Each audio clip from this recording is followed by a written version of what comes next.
ម្សិលមិញហ្នឹងបើកភ្នែកអត់ទាន់ទេនិយាយពីថាកូនចាប់កូនព្រៀបហ្នឹងសុំឲ្យទៅមើលគេសមកីឡាបាល់ទាត់ស្រីណាមិនដឹងទេណាតែបើស្រីខ្ញុំនេះមួយនិយាយពីរឿងកីឡាបាល់ទាត់អីហ្នឹងគឺអត់ចេះមើលទេអត់ដឹងថាគេលេងមិនឲ្យល្អគេលេងមិនអាក្រក់គេលេងមិនទេអ្នកណាស្គាល់គោលគឺអ្នកហ្នឹងហើយគឺជាមនុស្សប៉កែហើយអ្នកណារត់លឿនគឺអ្នកហ្នឹងហើយប៉កែនិយាយពីរឿង technique អីហ្នឹងគឺមើលអត់ដឹងសោះចឹងហ្មងហើយថ្ងៃទៅមើលកូនសមកីឡាបាល់ទាត់ហ្នឹងគឺខ្យល់ខ្លាំងមែនទែននិយាយពីខ្យល់ប៉ើងលពិតលប៉ាយអាកៅអីហ្នឹងអត់បានអង្គុយទេហើយល្ងាក៏ល្ងាកូនប្រុសខ្ញុំហ្នឹងមកដល់កន្លែងទីលានគេលេងកីឡាបាល់ទាត់ហ្នឹងក៏ចាប់ផ្ដើមកម្ដៅសាច់ដុំរត់ចុះរត់ឡើងហើយខ្ញុំនឹងមកហ្នឹងក៏មិនបានថតអីវែងឆ្ងាយអីដែរនេះឃើញនេះខ្យល់លពិតលប៉ាយគ្រាន់តែងើបគូតខ្យល់មកវឹងមិនខ្យល់ខ្លាំងរហូតទេវាខ្យល់មកឈួងអញ្ចឹងណានិយាយពីថាល្ងាអើយល្ងាហើយបើកថ្ងៃដែរក៏ប៉ុន្តែដោយថាខ្យល់វាខ្លាំងអញ្ចឹងទៅវាធ្វើឲ្យយើងល្ងាខ្លាំងសំណាងហើយខ្ញុំបានពាក់អាវខាងក្រៅបន្តិចហើយមើលកូនសមនិយាយមែនហើយនិយាយពីទីធ្លាគេឡើ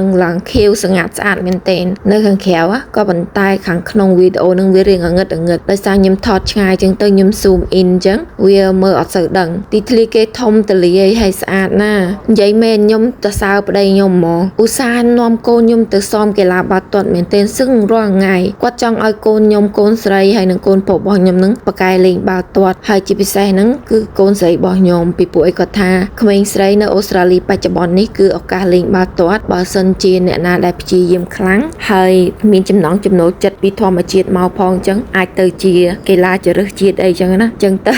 គាត់នាំកូនខ្ញុំហ្នឹងទៅលេងកីឡាបាល់ទាត់ចូលជាក្រុមគេហើយគាត់ក៏យកកូនខ្ញុំហ្នឹងសមរាល់ថ្ងៃឲ្យទៅពេលថ្ងៃណាគាត់សម្រាប់អញ្ចឹងនិយាយមែនខ្ញុំជាម្ដាយនេះខ្ញុំធ្វើការខ្ញុំហត់មុំខ្ញុំកូនចៅខ្ញុំទុកម្ដុំសិនណាដាំបាយហើយអីហើយឲ្យកូនឆៃហើយគឺម៉ែតាមម៉ែកូនតាមកូន